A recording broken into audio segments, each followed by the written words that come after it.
அத்திக்கடவு குடிநீர் விநியோகம் பண்ணாம இருக்கிறாங்க. முதல்ல 6 நாளைக்கு ஒருக்கா வந்தது, இப்ப 12 நாளைக்கு ஒருக்கா. ஆனா அந்த குடிநீர் எடுத்து குடிச்சு பாத்தீங்கன்னா உப்பு கலந்து இருக்கு. ஐயா, அந்த திராவிட மாடல் அரசுடைய சாதனைய விஞ்ஞான ஊழல் தான். தண்ணியில உப்பு தண்ணீரை கலப்புவாங்க, ஏன்னா அதே குவான்டிட்டியை மெயின்டைன் பண்றாங்க. பால் பாக்கெட் வாங்கினீங்கன்னா அதுல கொழுப்பு சத்தை குறைப்பாங்க, ஏன்னா பால் பாக்கெட் அதே மாதிரி இருக்கும். இலவச வேட்டி செலவு வேட்டியை வாங்கினீங்கன்னா பருத்திக்கு பதிலாக பாலிஸ்டர் இருக்கும். இதெல்லாம் ஒரு கைவந்த கலை. இன்னைக்கு கண்ணம்பாளையத்துல குடிநீரில் உப்பு தண்ணீர் கலந்து விநியோகம் செய்கின்றார். பேரூராட்சி பகுதியில் எந்த விதமான வளர்ச்சி பணிகளுமே 3 ஆண்டுகளாக கண்ணம்பாளையத்தில் ஏதாச்சும் நீங்க புதுசா பாத்தீங்களா நீங்களே சொல்லுங்க. ஆனா எங்களுடைய டீம் சொல்லியிருக்காங்க 3 ஆண்டுகள்ல ஒரு விதமான வளர்ச்சி பணியும் கூட கண்ணம்பாளையத்தில் எட்டி பார்க்கலை. சாக்கடைகள் முறையாக பராமரிக்கப்படவில்லை. அதனால் கொசுக்கள் அதிகமாகி எல்லா பக்கம் கொசுக்கள் அதிகமாக இருக்கிறது. புதிதாக சாலைகள் அமைக்கவில்லை. குறிப்பாக ராவுத்தர் பிரிவாக இருக்கட்டும், பாக்கிமல்லி தோட்டம் சாலையாக இருக்கட்டும், நாகையன் தோட்டம் சாலையாக இருக்கட்டும், புதிதாக உருவாகி இருக்கக்கூடிய குடியிருப்பு பகுதியில அடிப்படை சாலை வசதிகள் இல்லைங்க. காமராஜர் நகரில் குழந்தைகள் சத்துணவு கூட முறையாக பராமரிக்கவில்லை. இந்த மாதிரி சொல்லிக்கிட்டே போலாம். இதெல்லாம் கண்ணம்பாளையத்தில் இருக்கக்கூடிய பிரச்சனையை மட்டும் உங்களிடம் நான் பட்டியலிட்டுக் கொண்டிருக்கின்றேன். அருமை சகோதரர்களே, அன்பு பெரியவர்களே, நாம் புரிந்து கொள்ள வேண்டும்.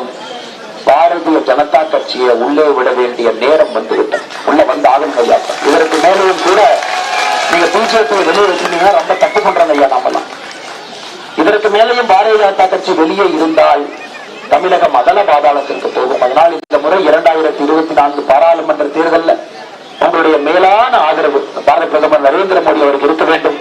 400 பாராளுமன்ற உறுப்பினர்களை தாண்டி மோடி அவர்கள் ஆட்சியில 3வது முறையாக அமர வேண்டும். அந்த 400 முதல் குரலாக உங்களுடைய குரலாக இருக்க வேண்டும்.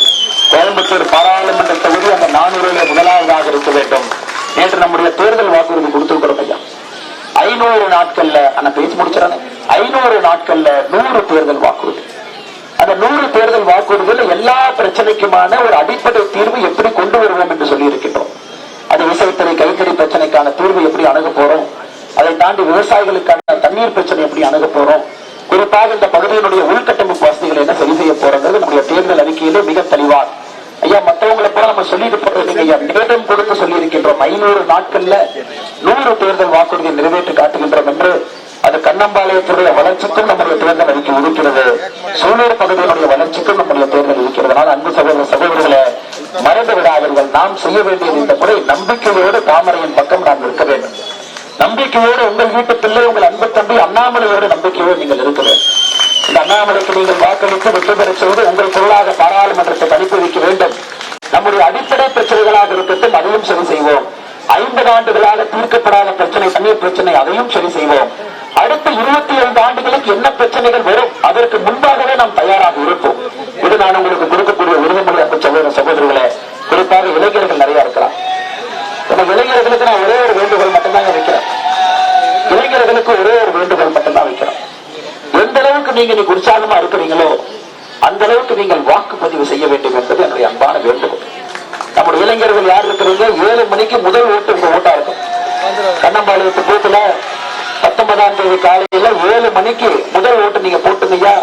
ஒரு நிமிஷம் ஐயா, நீங்கள பொறுப்புணர்வு மிக்கவாங்க. இத்தனை பேர் நின்னாலும் கூட எங்களுடைய அர்ப்பணிப்பு எல்லாம் நீங்கள் நன்றாக இருக்க வேண்டும். 25 ஆண்டுகள் உங்களுக்கான இந்தியா உருவாக்குறோம். நீங்க ஓட்டு போட்டுட்டு 4 பேர்த்த கூட்டிட்டு போய் ஓட்டு போட வைக்கணும். ஒரு தாய்மார் இருப்பாங்க, வயசானவங்க இருப்பாங்க, வீட்டுல பையன் பொண்ணு இருக்க மாட்டாங்க, தனியா தோட்டத்துல ஒரு பாட்டி இருப்பாங்க. நீங்க ஒருத்தரும் 10 பேர்த்த பொறுப்பேற்றுக்கணும். நீங்க ஒரு சமூக ஆர்வலராக 10 பேர்த்த நீங்க ஓட்டு போட வைக்கணும். தோட்டங்காட்டுல தனியா இருப்பாங்க, கூட குழந்தைங்க இருக்க மாட்டாங்க. அந்த மாதிரி பாட்டிட்டு போய் சொல்லணும், பாட்டி நான் கூட்டிட்டு போய் ஓட்டு போட வைக்கிறேன்,